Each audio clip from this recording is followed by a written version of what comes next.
ಅರುಣ್ ಜೇಟ್ಲಿ ಕ್ರೀಡಾಂಗಣದಲ್ಲಿ ನಡೆದ ಐಪಿಎಲ್ ಟೂರ್ನಿಯ ಡೆಲ್ಲಿ ಕ್ಯಾಪಿಟಲ್ಸ್ ಹಾಗೂ ರಾಜಸ್ಥಾನ್ ನಡುವೆ ನಡೆದಂಥ ಪಂದ್ಯ ಟೈ ಆಗಿದ್ದು, ನಂತರ ನಡೆದ ಸೂಪರ್ ಓವರ್ನಲ್ಲಿ ಡೆಲ್ಲಿ ಕ್ಯಾಪಿಟಲ್ಸ್ ಭರ್ಜರಿ ಗೆಲುವು ಸಾಧಿಸಿದೆ.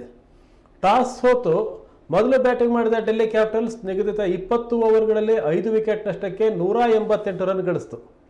ಕಠಿಣ ಸವಾಲನ್ನು ಬೆನ್ನತ್ತಿದ ರಾಜಸ್ಥಾನ ತಂಡ ಪವರ್ ಪ್ಲೇನಲ್ಲಿ ಮೇಲುಗೈ ಸಾಧಿಸಿತು.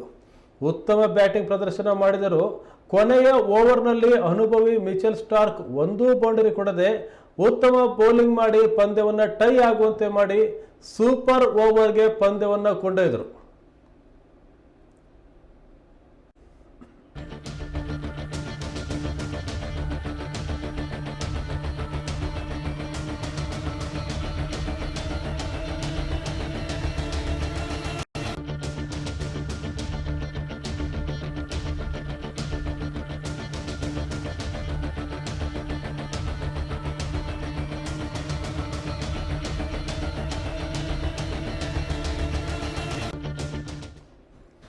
ವಿಶೇಷ ಅಂದರೆ ಕಳೆದ 3 ವರ್ಷದಿಂದ IPLನಲ್ಲಿ ಯಾವ ಪಂದ್ಯವೂ ಸಹ ಸೂಪರ್ ಓವರ್ವರೆಗೂ ಬಂದಿರಲಿಲ್ಲ.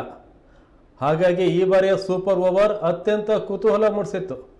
ಇಲ್ಲಿ ಮೊದಲು ಬ್ಯಾಟಿಂಗ್ ಮಾಡಲು ಬಂದ ರಾಜಸ್ಥಾನ ತಂಡದ ಬ್ಯಾಟರ್ಗಳು ಅನುಭವಿ ಸ್ಟಾರ್ಕ್ ಅವರ ವಿರುದ್ಧ ದೊಡ್ಡ ಮೊತ್ತದ ರನ್ ಕಲೆ ಹಾಕಲು ಒದ್ದಾಡಿದರು. ಕೇವಲ 4 ಬಾಲ್ ಆಡಿ 11 ರನ್ ಕಲೆ ಹಾಕಿ ಇಬ್ಬರು ಔಟ್ ಆಗುವ ಮೂಲಕ ಡೆಲ್ಲಿ ತಂಡಕ್ಕೆ 12 ರನ್ಗಳ ಸವಾಲು ನೀಡಿದರು. ಈ ಮೊತ್ತವನ್ನು ಬೆನ್ನತ್ತಲು ಬಂದ ಡೆಲ್ಲಿ ತಂಡದ ಆಟಗಾರ ಕನ್ನಡಿಗ KL ರಾಹುಲ್ ಮತ್ತು ಟ್ರಿಸ್ಟನ್ ಸ್ಟಬ್ಸ್ ರಾಜಸ್ಥಾನ ತಂಡದ ಬೌಲರ್ ಸಂದೀಪ್ ಶರ್ಮಾ ಅವರನ್ನು ಎದುರಿಸಿದರು. ರಾಹುಲ್ ಆಡಿದ ಮೊದಲ 3 ಬಾಲ್ನಲ್ಲೇ 7 ರನ್ ಕಲೆ ಹಾಕಿದರು. ಟ್ರಿಸ್ಟನ್ ಸ್ಟಬ್ಸ್ಗೆ ಕ್ರೀಸ್ ನೀಡಿದರು.